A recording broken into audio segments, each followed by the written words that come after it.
আমাদের এই বাগানে যে কামরাঙা গাছটি আছে দেখছেন, সেই কামরাঙা গাছটা সারা বছরই কামরাঙা হয় এবং এত পরিমাণই হয়। এইটা নামতে না নামতে আবার ফুল আসবে, আবার কামরাঙা হবে, আর প্রচুর মিষ্টি। এই দেখুন একটা কামরাঙা পড়ে গেছে, এই একটা কামরাঙা পড়ে গেছে। এটা তুলতে হলো কারণ পাখিরা এসে প্রচুর পরিমাণে কামরাঙা খায়। এই দেখুন কামরাঙাটা পাখি খায়। আমি সকালবেলা যখন আসি তখন দেখি প্রচুর পরিমাণে কামরাঙা দেখতে পাই, পাখি দেখতে পাই কামরাঙা খাচ্ছে, বা আমাদের ফুলে নানান রকম প্রজাপতি বসছে।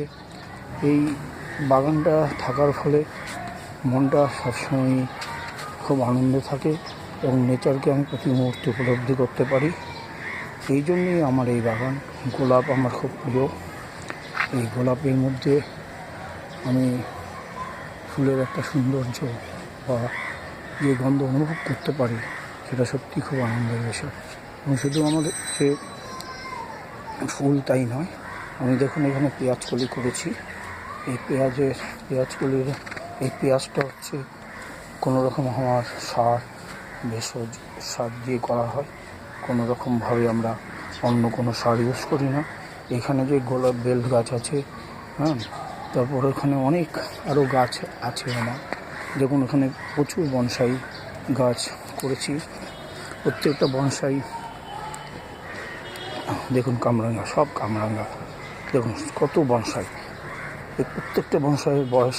এখানে অশ্বত্থ আছে, পাকুড় আছে, তারপর বট আছে, নিম আছে। এই যে সুন্দরী গাছ দেখছেন, এই সুন্দরী গাছের বয়স প্রায় আমার এখানে হয়ে গেছে 5 থেকে 6 বছর। আর এই যে গাছগুলো দেখতে পাচ্ছেন, এর আরেকটি গাছের বয়স ধরুন কোনোটা 25, কোনোটা 35, কোনোটা 30 বছর হয়ে গেছে। প্রচুর পরিমাণে ঝুড়ি, দেখুন প্রচুর পরিমাণে ঝুড়ি আছে এই গাছটির মধ্যে। দেখুন এই গাছটার বয়স কমপক্ষে হয়ে গেছে আমার 30 বছর। এখানে প্রচুর গাছ আছে, যেসব গাছকে আমি সত্যি কথা বলতে গাছ ছাড়া 1 মিনিট বাঁচতে পারি না। যেমন ধরুন আমি সারাক্ষণ ছবি, ভাস্কর্য এবং বাচ্চাদের নিয়ে খেলাধুলা করি, বাচ্চাদের নিয়ে হইচই করি এবং নেচারের সৌন্দর্যগুলো দেখি। যেমন ভাস্কর্য ছাড়া আমার 1 মিনিটও আমি বাঁচতে পারবো না, ছবি ছাড়া যেমন 1 মিনিটও বাঁচতে পারবো না, সেরকম গাছ ছাড়াও বাঁচতে পারবো না। কারণ আমি নেচারই হচ্ছে আমার জীবনের সবচেয়ে বড় জিনিস। নেচার ছাড়া 1 মিনিট আমি থাকতে পারি না। আমি একটু সুযোগ পেলেই আমি আপনার গ্রামগঞ্জে চলে যাই। আজকে যে মানব জমিন এনজিও করেছি, সেই এনজিওর মেন কারণই হচ্ছে আমার এই গ্রামগঞ্জে গিয়ে সেই মাটির সঙ্গে কথা বলা। সেই জন্যই কিন্তু আমি এনজিওর নাম রেখেছি মানব জমিন। এই মানব জমিন ধরে আমি আজকে গ্রামগঞ্জে ঘুরে বেড়াই এবং এই নেচারকে উপলব্ধি করি। আমি যে ফরমেশনে কাজ করি সেটাও নেচার ফরমেশন।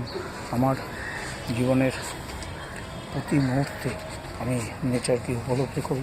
এই ফুল যেন আমার সঙ্গে কথা বলে। ওইখানে যখন নানান রকম পোকামাকড় এবং আপনার যে সমস্ত প্রজাপতি, ফড়িং, পাখি আসে, তাদের আমি কখনো তাড়াই না। তারা এখানে নানান রকমভাবে হয়তো আমার ফুল ছিঁড়ে ফেলছে বা আমার ফল খেয়ে নিচ্ছে গাছে, কিন্তু আমি কখনো সেইগুলোকে তাড়াই না। কারণ আমি নিজেকে মনে করি নেচারকে বাঁচাতে হলে আমাদের এগুলো করার দরকার। এই দেখুন আম্রপালি গাছ রয়েছে, এটা হচ্ছে তুলসী গাছ। এই দেখুন সমস্ত গাছগুলোকেই আমি নিজের মনে করে রাখি এবং প্রত্যেকটা গাছকেই আমি প্রতি মুহূর্তে নিজের মনে করি। এই দেখুন কত সাইকাস, দেখুন সাইকাসে ভর্তি। এই দিকটা পুরোটাই সাইকাস, বাঁশ, বেঙ্গলি বাঁশ, এখানকার গড় বাঁশ। এবং ঘটের ঘটের মতো করে এটা বাঁধি। এই বাস প্রায় হয়ে গেছে 25 বছর।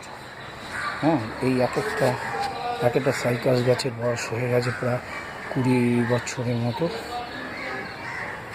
এটা হচ্ছে চাইনিজ বাস। দেখুন এদিকে আমি নেচারের মধ্যে শরৎকালে আমি এই গাছটি রাখার উদ্দেশ্য হচ্ছে, এটা হচ্ছে কাশফুল গাছ। এই গাছটিকে রাখার উদ্দেশ্য হচ্ছে আমি শরৎকালে আমার ছাদের উপর আমি কাশফুল দেখতে পাই। এই কাশফুলের দেখতে যেতে হলে আমাকে নদীর পাড়ে যেতে হবে। আমি কেন যাব? আমার ছাদের উপর যদি আমি রাখতে পারি, মনটা আমার সেই শরতের মধ্যে, শরতের আকাশের সঙ্গে আমি এই কাশফুল আমি নিয়ে নিতে পারি। আজ দেখুন এখানে আমার ডালিম নয়, এটা হচ্ছে আপনার বেদানা গাছ। এগুলো সমস্ত বয়স হয়ে গেছে 30 বছর, 35 বছর হয়ে গেছে। আজকে এইভাবে আমি বাগান করে যাচ্ছি। আমার এই বাগান আমার প্রাণ, এবং আমি নেচার নিয়ে কাজ করি। এবং এই দেখুন আমার ফর্মেশনও কিন্তু নেচারের সঙ্গে আমার ফর্মেশন। আমি এই নেচারকে ধরিয়ে আমি কাজ করি। প্রতি মুহূর্তে আমি আমার এই কাজের সঙ্গে নিজেকে আমি কীরকমভাবে জড়িয়ে রেখেছি। আমার এই কাজও নেচারবিহীন কাজ না। আমার এই আলুর ফর্মেশন, মিষ্টি আলুর ফর্মেশন বা নেচারে নানান্তরি দরকারি গাছপালার থেকে আমি আমার এই ফর্মেশনগুলোকে নিয়ে থাকি। আজ